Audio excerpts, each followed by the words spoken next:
Dar bom dia aos caros colegas, deputados e deputadas, à nossa presidente Iracema, aos nossos secretários presentes à mesa, imprensa, galeria, internautas. Eu não poderia hoje usar da palavra sem primeiro me referir aos novos colegas que estão hoje no seu primeiro dia de trabalho pelo povo do Maranhão. Colegas deputados que estão aqui, um inclusive da minha região, da região tocantina, que tive o prazer e a honra de ser amigo próximo do pai dele, da mãe, sou até hoje, o pai é falecido, em memória, deixo o meu abraço aqui a ele, e o meu carinho, o meu respeito, do irmão dele, o ex-prefeito, que é o QQ Teixeira, que aqui está representando, mais um representante, se juntando a nós, Janaína Ramos, para que nós possamos representar e representar bem aquela cidade, aquela região, a região tocantina. Catulé, representando Caxias, Segundo ali representando a Baixada, Pinheiros, e o nosso querido amigo e irmão Edson, que retorna a esta casa tão conhecida dele, e traz também uma representação importante, que são de todos os pescadores do Maranhão, do estado do Maranhão. Bem-vindos, colegas, que possam desenvolver um grande trabalho por este povo que nós todos representamos. Também, senhora presidente, não poderia deixar, deputado Lula, Carlos Lula, de me referir ao pronunciamento anual que fazemos na inauguração dos nossos trabalhos, através da associação solene, que o governador, não só o Brandão, como outros governadores também, vinham a esta casa e fazia um pronunciamento prestando conta do ano anterior e fazendo uma projeção do que era possível trabalhar pelo povo e pelo estado do Maranhão no ano que estamos. E ontem tivemos a honra e o prazer de receber o nosso governador Carlos Brandão, que fez aqui uma prestação de conta do seu mandato como um todo, e especialmente e mais importante, fez uma projeção do que pretende fazer pelo Maranhão e pelo estado neste ano de 2025. E segundo as palavras dele próprio, que será um ano de realizações. E o Maranhão aguarda ansiosamente por isso. Eu, por exemplo, não tenho porquê, nenhum motivo para duvidar. Até porque sei o esforço que o governo e o governador têm feito e está fazendo nesses anos e que se preparou para os próximos anos.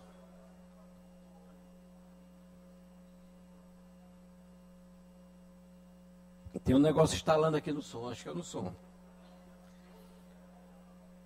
O governador falou de obras estruturantes que vai fazer, inclusive, acho até que esqueceu uma obra de grande importância, que é a MA 138, que ele está fazendo um planejamento, inclusive um projeto que não tinha, eu mesmo achava que o governo do Maranhão tinha um projeto desta estrada tão importante ali para o sul do Maranhão, que é a estrada que liga, que parte de Estreito até São Pedro dos Crentes, interligando uma região, saindo de Fortaleza do Nogueira, que vai sair lá em Balsas.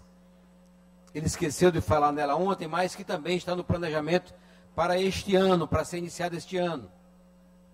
O projeto está sendo construído, confeccionado, e nós esperamos que o governador dê realmente também prioridade a essa estrada tão importante, a MA 138, que trará um grande desenvolvimento para aquela região. Mas mais que isso, mais que as obras estruturantes que ele falou tantas aqui,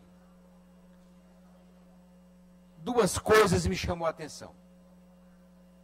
Primeiro, uma questão política, que deixarei para falar por último. E segundo,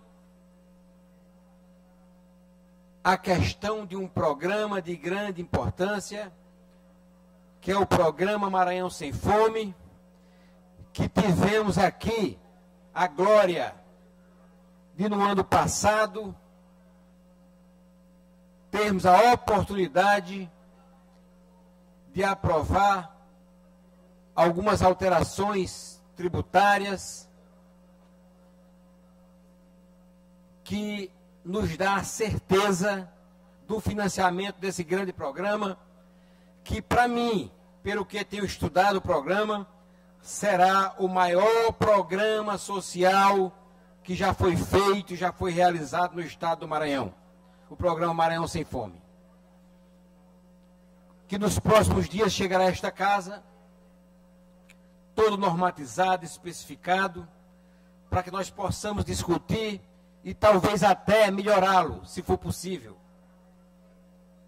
Tal é o empenho do governo, especialmente do governador e do Alberto Bastos, em aprimorar este programa. E a outra coisa tão importante quanto foi a disposição, senhora presidente Iracema Vale, do governador, de no campo político falar em consenso, falar em união, falar em reunião.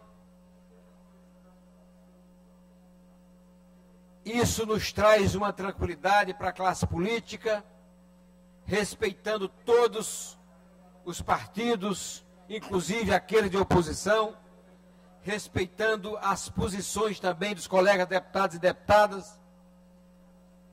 Mas a palavra que o governador trouxe aqui de união, a mim é confortável.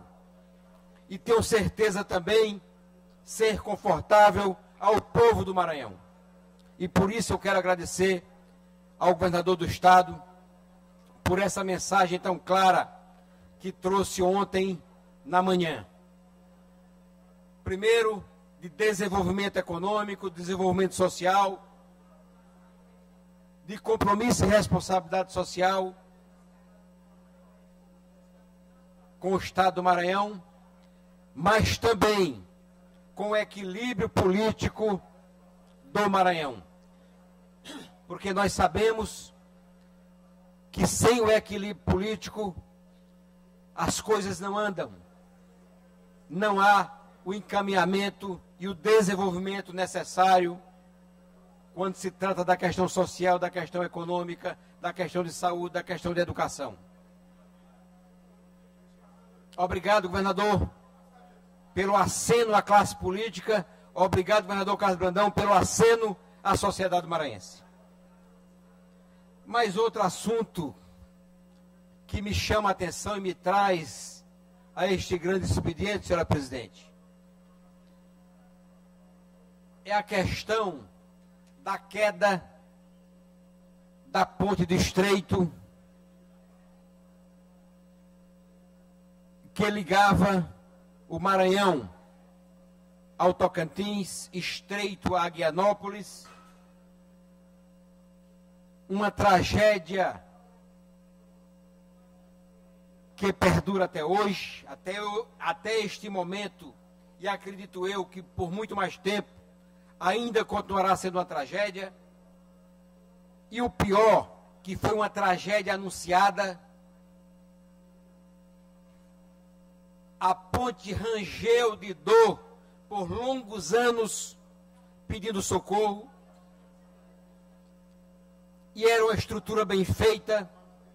Já já vou dizer por que era uma estrutura bem feita. Mas que infelizmente aconteceu o que todos nós sabemos. E que trouxe sofrimento a famílias,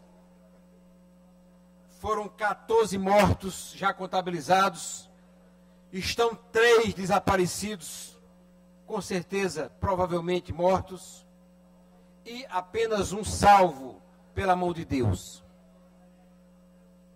pelo gesto divino, por um gesto divino. 18 pessoas, 18 vidas humanas envolvidas naquela tragédia. E mais que isso, sem dúvida nenhuma, fica os resquícios do sofrimento para essas famílias, mas também ao Estado, às cidades, aos estados envolvidos, Maranhão e Tocantins, às cidades envolvidas, principalmente Estreito e Aguianópolis, e a região tem também os impactos econômicos, os impactos sociais, que um ato deste traz.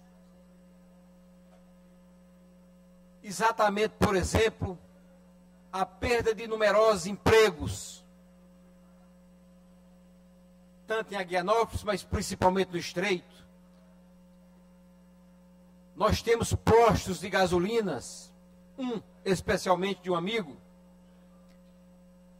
que tinha 12, 13 frentistas, e hoje tem 3, 4 frentistas, que vendia 100 mil litros dia, e que passou a vender 3 mil litros dia. O desabastecimento parcial da região,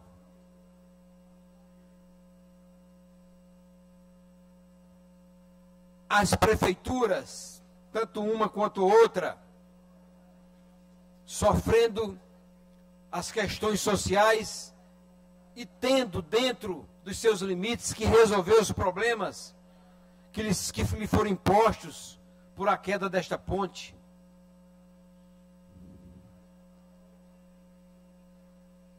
Os pescadores prejudicados daquela região, Edson Araújo, deputado Edson Araújo.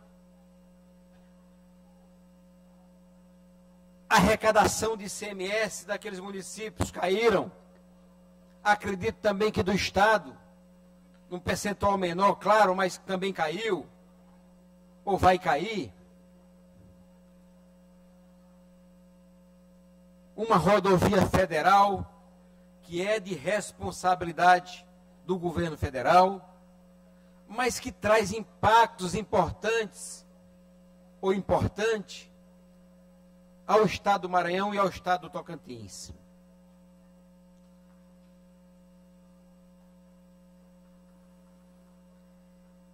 A questão do ir e vir, pessoas que trabalhavam no Estreito, moravam em Aguianópolis, pessoas que moravam no Estreito, trabalhavam em Aguianópolis. Essa integração cultural que existe entre as duas cidades há muitos e muitos anos, desde suas fundações, hoje prejudicadas. O governador foi, junto com o prefeito Léo Cunha, de Estreito, há 10 dias atrás, e tiveram colocar uma balsa coberta com poltronas, a travessia curta, mas a correnteza é forte, para atravessar as pessoas inicialmente, enquanto as balsas para carros e caminhões só chegarão daqui a 13, 15 dias. E aí começa a impactar as cidades circunvizinhas, como Porto Franco. O prefeito Deoclides fez lá suas colocações e suas reclamações e suas reivindicações. A Belém-Brasília hoje, o trânsito da Belém-Brasília passa praticamente todo por dentro de Porto Franco. E claro que as ruas, as vias urbanas, não estavam preparadas para um tráfego tão pesado. O governo do Estado, desde o primeiro momento, do primeiro dia, quando aconteceu, inclusive eu estava na região, fui acionado para todo tipo de socorro, equipamentos médicos, oxigênio, material médico, câmaras hiperbáricas, guindastes, cordas. Tudo isso foi mandado pelo governo do estado para naquele primeiro dia fatídico, 22 de dezembro, pudesse amenizar aquela tragédia. O governador Carlos Brandão anunciou um pacote de ações para os 3 municípios mais impactados: Carolina, para o prefeito Jaime; Estreito, prefeito Léo Cunha; Porto Franco, prefeito Deoclides Macedo, para tentar amenizar o impacto econômico e social daquelas cidades. Mas veja bem, deputado Iracema, antes de ontem, com muita tristeza, eu via que foi marcada a implosão da ponte. Implosão é uma explosão para dentro, para acabar de destruir. Com tristeza, porque tudo aquilo que se é construído, você quer ver que perdure. E uma estrutura de concreto, uma vez bem conservada, ela é ad eterna, que não foi o caso da ponte de Estreito. E aí, no meu ponto de vista de leigo, e eu discuti ainda há pouco com o Arnaldo Melo, deputado Arnaldo Melo, de muita experiência dessa casa, trouxeram equipe para fazer a implosão da ponte do Estreito. E foi realizada a implosão. E quando a poeira baixou, os técnicos disseram que a implosão foi bem realizada e que teve o resultado esperado. Mas eu, como leigo, Arnaldo Melo, como leigo, vendo pela televisão, nós percebemos que não, que aquela implosão ela não foi eficaz. Colunas que não caíram, pedaço de ponte de 50 metros. Me chamou a atenção, acredito que assim como eu penso, presidente Iracema, o Ministério dos Transportes também pensa. Talvez não queira externar, mas para mim aquela implosão não foi eficaz. E que vai ser necessário um esforço muito maior, com certeza, para fazer a limpeza necessária para recomeçar aquela ponte. E quando falamos em esforço maior, falamos em tempo maior também. Porque nunca acreditei que aquela ponte vai ser reconstruída até o final do ano, como estão anunciando. Principalmente do projeto, que o projeto é um projeto muito bonito. É um projeto que vai enlarguecer a ponte, vai ter lugar para passar moto independentemente, pessoas independentemente, vai aumentar o número de pistas. O que me preocupa, deputado Iracema Vale, nossa presidente, deputado Neto Evangelista, líder do governo, o que me preocupa é daqui a 2 anos nós estarmos ainda com o nosso tráfego interrompido. E eu quero aqui chamar a atenção de todas as autoridades estaduais, deputados, presidente da Assembleia, governo do Estado, mas especialmente das autoridades federais, para que nós possamos realmente antecipar o tempo necessário de reconstrução e de construção daquela ponte, para que nós possamos, outra vez, termos mais liberdade de irmos e virmos, levarmos e trazermos as nossas mercadorias. Ali é a entrada do sul e do sudeste e da região central do Brasil para o Maranhão, para o Nordeste.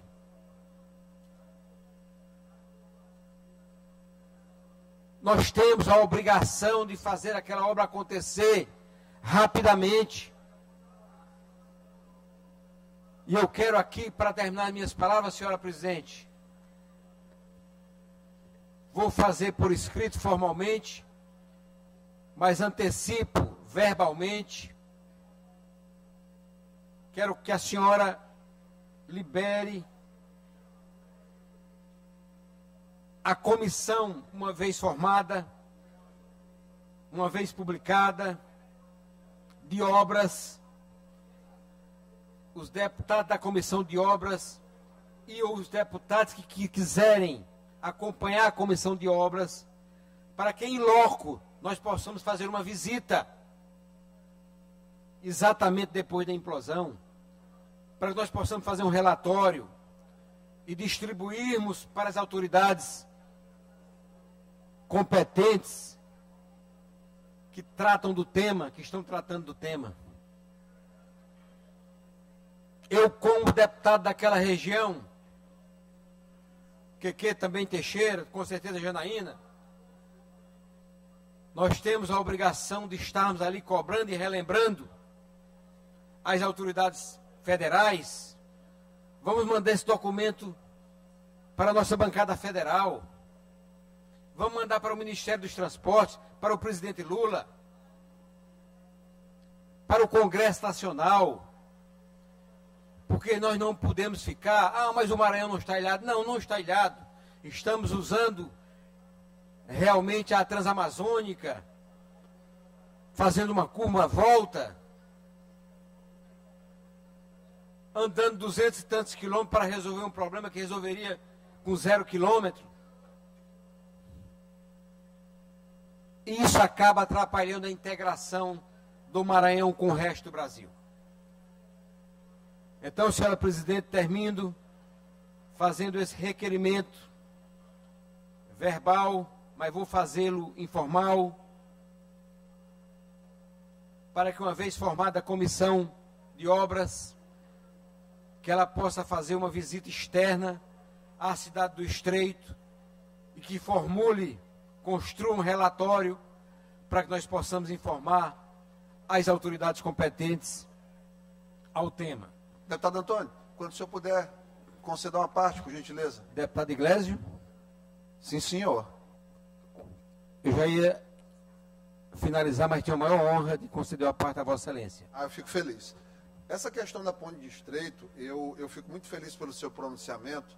Me gera preocupação porque a quantidade de pontes no Brasil, na verdade, nessa condição ruim, ela é extremamente grande. A gente tem que entender aí que o DENIT, nos últimos tempos, principalmente depois desse novo governo, ele teve uma redução global dos investimentos. Isso é muito claro, está descrito em qualquer portal de transparência, a não continuidade de diversas obras, as mesmas mais de 5.000 obras que eles não entregaram à época que estavam aí no comando do país, que deixaram para o Bolsonaro depois, que retomou uma série dessas obras, que obviamente não teve tempo de continuar todas, porque não foi reeleito aí, a gente sabe por quê, por conta da interferência do TSE e obviamente dos sistemas de comunicação grandes deste país, de maneira organizada e coordenada.